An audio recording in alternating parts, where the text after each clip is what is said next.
경제지표 스토리텔링의 모든 내용은 저작권법의 보호를 받습니다. 상업적 목적, 개인적 목적의 블로그 게재와 유튜브 방송 등을 통한 무단 도용 및 전제, 재배포를 금합니다. 오늘 준비한 2부 내용, 주제는 원화 가치 강세와 코스피예요. 오늘도 보게 되면 미 달러 대비 원화 환율이 계속해서 강세를 나타내고 있는 중이죠. 근데 계속해서 공개방송에서 공유를 드려왔던 바와 같이 미 달러 대비 원화 환율은 2018년부터 2020년 7월 19일까지는 미 달러 대비 원화 환율이 상승하는 원화 가치 약세 현상, 경제지표 스토리텔링은 그와 같은 현상을 분석했고 원화 가치 상실 현상이라고 구분해서 분석을 해왔었죠. 이러한 현상이 7월 19일서부터 이와 같이 강세 현상을 나타내는 그러한 현상으로 바뀌어버리게 됐죠. 여기가 이제 7월 19일이 돼요. 바로 7월 19일은 대한민국이 미국과 600억 달러 통화스와프 계약을 맺었고 내년 3월 말까지 다시 연장을 해놨죠. 그리고 그런 사이에 미국 다음으로 가장 많은 부를 일구는 국가 중화인민공화국과 다시 통화스와프를 맺었어요. 통화스와프란 대한민국이 필요한 시기에 계약을 맺은 금액 속에서 남의 돈을 빌려다가 국내에 공급하는 걸 통화스와프라고 말해요. 즉 우리가 주목해야 되는 것은 이와 같이 미달러 대비 원화 가치가 하락하는 강세 현상에 출발된 계기가 7월 19일 미국에서 돈을 빌려다가 한국에다가 미달러를 공급하는 그 시절에서부터 나타나게 됐다. 즉 국내에 한국은행이 만든 통화정책의 변화로 시작되게 됐다는 점을 알 수가 있죠. 근데 또 하나 주목해야 될 사항이 있죠. 대한민국의 경제성장률, 대한민국의 새로운 정책은 2017년 5월서부터 진행이 되게 됐죠. 새로운 정책이 유의미한 성과를 만드는 최소한의 기간이 새로운 정책 적용 후 6개월 뒤부터가 되게 돼요. 보통 6개월이 넘어야지 새로운 정책의 성과를 확인할 수가 있게 됩니다. 2017년 대한민국의 경제성장률은 3.2%, 즉 2017년의 대부분의 경제성장률은 2017년 5월부터 시작된 새로운 정책의 영향이기보다는 그 전서부터 6개월, 1년 전부터 적용되어 오던 정책의 성과라는 것을 알 수가 있게 되죠. 2018년 대한민국의 경제성장률은 2018년도서부터는 2017년 5월서부터 시작된 새로운 정책의 성과가 가시적으로 숫자로 표현된 경제지표로 확인이 되게 되죠. 2018년 대한민국의 경제성장률은 2.7%, 2019년이 되게 되면 2017년 5월서부터 시작된 새로운 정책의 성과가 그대로 나타나게 되죠. 2019년 대한민국의 경제성장률은 2.0%. 새로운 정책에 설정한 대한민국의 경제 방향성은 하락 추세예요. 그리고 2019년 대비 2020년 실적이 어떻다라는 보도기사를 볼 수 있지만 2019년이라는 실적의 의미는 새로운 정책이 만든 성적 중 최악의 성적이 2019년이에요. 새로운 정책이 만든 성적 중 최악. 그 중에서도 최악의 기록을 달성했던 게 1분기예요. 2019년 1분기. 대한민국은 해외에서 원자재, 원재료를 가져와서 국내에서 가공을 하고 해외에 되팔므로써 부가가치를 만드는 경제예요. 그렇기 때문에 환율의 영향성을 굉장히 많이 받게 되고 2019년 최악의 성적표를 만들었었던 최악을 기록했었던 1분기에 미달러 대비 원화 환율은 이와 같은 구간에서 변동을 했죠. 현재 우리의 모습은 이와 같이 최악의 성적을 기록했었던 최악 분기에 하한 임계 수준의 미달러 원화 환율까지 내려와 있는 중이에요. 그리고 여기서 추가적으로 주목해야 될 사항이 뉴스를 통해서도 보도된 바 있죠. 대한민국은 이와 같은 환율의 영향을 많이 받는 경제이기 때문에 중소기업은 미달러 대비 원화가 1,100원, 대기업은 좀 더 버틸만 하니까 1,000원, 1,000원에서 1,100원까지 미달러 대비 원화 환율이 내려가게 되면 수출에 타격이 발생되게 된다. 근데 이미 1,100원대를 장중에 자꾸 깨져. 그래서 이를 직접 눈으로 확인해야지 되겠죠. 이것을 확인함으로써 코스피의 방향성을 여러 가지 논쟁을 할 필요도 없고 가격 지표 자꾸 말하지 말고 여러 가지 논쟁할 필요가 없고 눈으로 직접 확인할 수 있게 돼요. 즉 눈으로 확인을 했는데 그것을 받아들이겠다 못 받아들이겠다는 그것을 보고 의사결정을 내리는 본인이 되게 됩니다. 아까 1,000원에서 1,100원이 깨지게 되면 대한민국 경제 수출하는 데 문제가 생기게 된다는 것을 직접 숫자로 표현된 경제지표의 인가 분석을 확인해 볼 수가 있어요. 파란색 선이 대한민국의 경제 성장률 전년 분기 대비예요. 전년 분기 대비 대한민국의 경제 성장률이 되게 되고 빨간 선으로 나타낸 게 미달러 원화 환율이에요. 미달러 원화 환율의 1,000원 선이 여기 있고요. 1100원 선이 여기 정도가 되게 돼요. 우리가 주목해야 되는 것은 1000원과 1100원이 원화 환율이 깨졌었던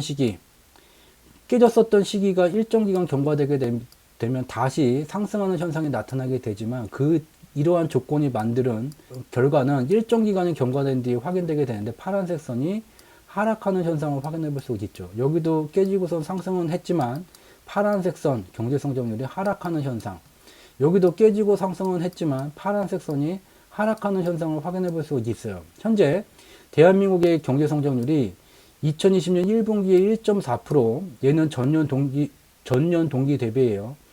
2020년 2분기 경제 성장률이 마이너스 2.7%, 2020년 3분기 경제 성장률이 마이너스 1.2%를 기록을 했어요. 즉 2분기 대비 3분기가 마이너스지만 개선세가 나타나고는 있지만 가장 큰 문제점은 장중에 1100원을 계속 깨고 1000원대까지 가까워지는 현상이 나타나고 있다는 거죠. 이미 이러한 현상이 나타나고 일정 기간 누적되게 되면 대한민국의 경제 성장의 파란 선이 어디로 향했는지 직접 눈으로 확인할 수가 있게 돼요. 여기서 끝난 게 아니에요. 금융시장으로 얘기를 갖고 와서 다시 눈으로 봐야지 되겠죠. 한 단계 더 인가 분석을 해봅시다. 앞에서 본 대한민국의 경제 성장률과 코스피 지수예요. 파란 선으로 나타나는 게 경제 성장률이에요. 경제 성장률이 좋으면 당연히 대한민국 경제 잘 나가면 주가지수 잘 나가요. 안 좋으면 당연히 안 좋고요. 파란색 선 올라가, 검은색 선 올라가, 파란색 선 내려가, 검은색 선 내려가. 똑같이 일정 기간이 경과되게 되면 주가지수가 경제의 방향성에 수렴하는 현상을 직접 눈으로 여러 가지 경제학 논리 갖고 싸울 필요도 없고 주가지수 갖고 싸울 필요도 없고 눈으로 직접 확인할 수 있게 되죠. 우리가 주목해야 되는 것은 노란색 박스예요. 파란색 선이 내려왔으니 검은색 선 코스피 지수가 여기까지 내려왔어요. 근데 그 뒤에 2017년도서부터 2018년 초까지 상승하는 현상이 나타나게 됐죠. 주가 지수만. 가격을 움직이는 실체는 내려왔으니 결국 일정 기간이 경과되게 되면 내려와야 되겠죠. 내려온 거 직접 눈으로 봤어요. 근데 지금 파란색 선이 다시 일정 부분 올라오기는 왔지만 하락세가 유지되고 있는 중이죠. 근데 주가 지수만 비추세 9월서부터 형성된 박스권의 상단을 뚫었습니다. 상단 뚫은 거 눌리고 직전 고점 넘으면 상승 추세 전환이라고 당신이 말했잖아요. 경제지표 스토리텔링은 이와 같은 기술적 분석 내용을 투자 판단의 기준, 방향성과 변동성을 구분하는 투자 기준으로 삼지를 않습니다. 당시에 공개 방송에서 언급을 했던 것은 기술적 분석을 하더라도 좀 제대로 하라. 초급은 비추세를 뚫자마자 추세 전환입니다. 중급은 얘가 눌리고선 그 다음에 추세 전환입니다 라고 말하게 된다는 걸 예를 들어 말했지, 기술적 분석이 그다지 큰 의미를 갖지 않는다는 결론은 변함이 없습니다. 기술적 분석상 뭐가 되든지 간에 우리가 직접 눈으로 확인할 수 있는 거는 뭐예요? 실체가 내려가는데 얘가 간다. 그러면 어떻게 됐는지 직접 눈으로 확인할 수가 있죠. 이것은 눈으로 확인되는 내용이기 때문에 뭐 코스피 가격지수 밴드를 말한다든지 뭐 볼린저 밴드를 말한다든지 보조지표 뭐 여러 가지를 말할 필요도 없고 경제학 이론을 말할 필요도 없어요. 직접 눈으로 확인할 수 있는 내용, 매우 상식적인 내용이에요. 경제가 잘 나가면 주가지수 잘 나간다. 경제 못 나가면 주가지수 엉망진창이다. 직접 눈으로 확인을 했고 눈으로 지금 확인을 하고 있는 중이에요. 자, 그래서 과거에 이와 같은 내용을 오늘은 좀 더 상세하게 인가 분석으로 원인단으로 더 들어가서 브레이크단을 해드린 거고 심층 분석을 해드린 거고 얘를 합친 얘기를 계속해서 똑같은 그림을 공유를 해왔죠. 계속해서 공유해 왔었던 대한민국 인플레이션율과 코스피 지수예요. 인플레이션율이 내려가게 되면요, 이전보다 똑같은 물량을 팔아도 매출액이 별반 재미가 없어요. 그럼 기업 지분 가치가 좋아질 수가 없죠. 기업 지분 가치가 좋아질 수 없게 되면 대한민국 금융시장에 상장된 기업들의 주가지수가 잘 나갈 수가 없게 되고 그러한 상장된 주가지수의 총합 코스피 지수가 방향성을 그대로 따라가게 돼요. 현재 파란색 선이 이와 같이 내려와 있죠. 그리고 코스피 지수가 9월서부터 형성된 비추세 구간을 뚫었다. 얘가 바로 뚫건 뭐 뚫은 다음에 눌리건 뭔 일이 벌어지건 간에 컴퓨터와 계산기가 없었던 시절 만들어진 방법이 기술적 분석 방법이에요. 숫자로 표현된 경제지표는 현재 60초라는 시간이 주어지게 되면 현재와 같은 시기는 100여 개까지 확인할 수 있는 그런 시절을 우리는 살아가고 있는 중이에요. 숫자로 표현된 경제지표가 말해주는 바는 이와 같다. 그리고 직접 이와 같은 일이 벌어지게 되면 그 뒤에 어떤 일이 벌어졌는지도 직접 눈으로 확인을 했죠. 네. 이 내용을 계속해서 공유를 드려왔는데 계속해서 기술적 분석가들은 코스피 가격 지수를 갖고 어쩌고 저쩌고 아무런 의미가 없는 내용이 되게 돼요. 그리고 또 하나 중요한 내용은 2020년 정확히 2019년 8월에 미국의 중앙은행이 미 연준이 대규모 보유자산 매각을 종료를 했어요. 미 연준이 대규모 보유자산을 대량으로 매각하기 시작한 시기 이후로 미 연준이 시장에다 매각하는 보유자산의 가격만큼 미달러 유동성이 사라지게 되면서 2016년도서부터 2019년 8월까지 미달러 가치 강세 현상이 나타나게 됐어요. 미 달러라는 것은 실물 경제의 물물 교환을 하게 되는 금의 뒤를 잇는 유일한 교환의 매개체예요. 그렇기 때문에 미 달러를 근간으로 대부분의 국가들은 자국의 환율 제도를 운영하고 있는 중이에요. 실물 경제 물물 교환을 위한 것이 미 달러가 되게 되고 환율이 되게 돼요. 그렇기 때문에 환율이 마음대로 막 움직이면 안 되게 되죠. 그렇기 때문에 모든 국가들은 안정적인 자국의 환율을 유지하기 위해서 중요한 조직을 만들었어요. 그 조직의 이름이 중앙은행이에요. 중앙은행이 만들어진 이유는 미래를 예측을 한다든지 여러 가지 분석을 하는 것보다 안정적인 환율을 유지하기 위해서 설립되게 된 기관이 중앙은행이 되게 됩니다.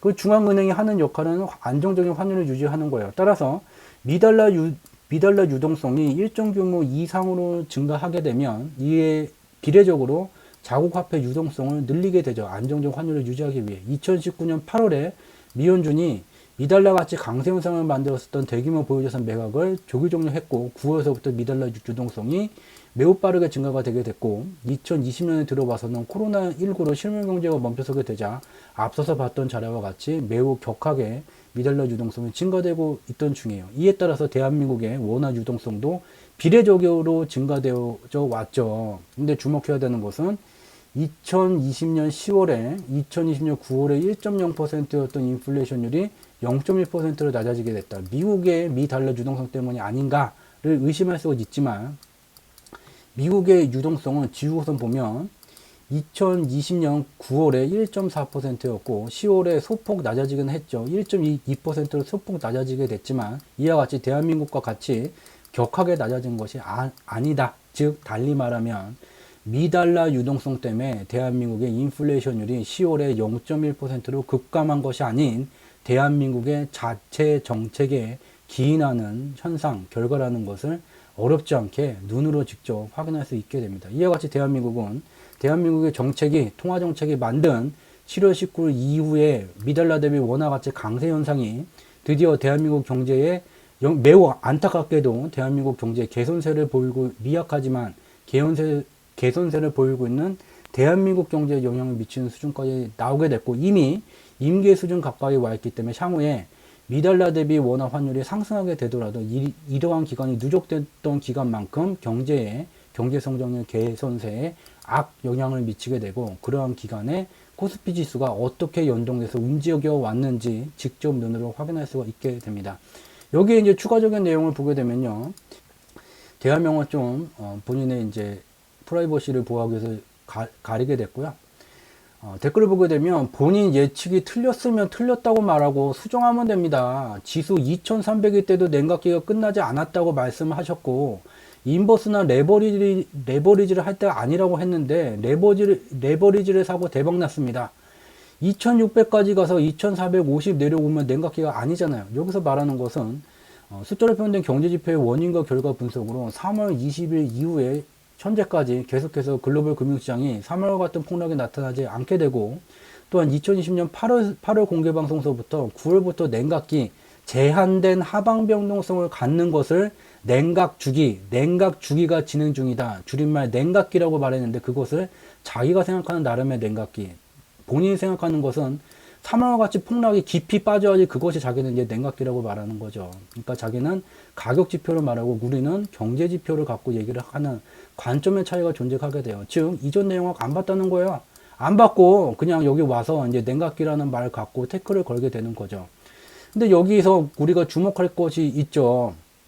지금 가격 차트를 갖고 말해요. 그리고 여기 가격 차트를 갖고 말하는 거에 핵심은 요거예요. 다우존스가 됐던 코스피가 됐던 지금 여기 주가 지수가 여기까지 와 있는데 여기서 냉각기라고 말하는 게 맞는가 라는 게 저분이 단 댓글의 핵심이에요. 근데 우리는 자 3월 13일로 잠시 되돌아가 볼 필요가 있죠. 3월 13일 날 어떤 일이 벌어지게 됐습니까?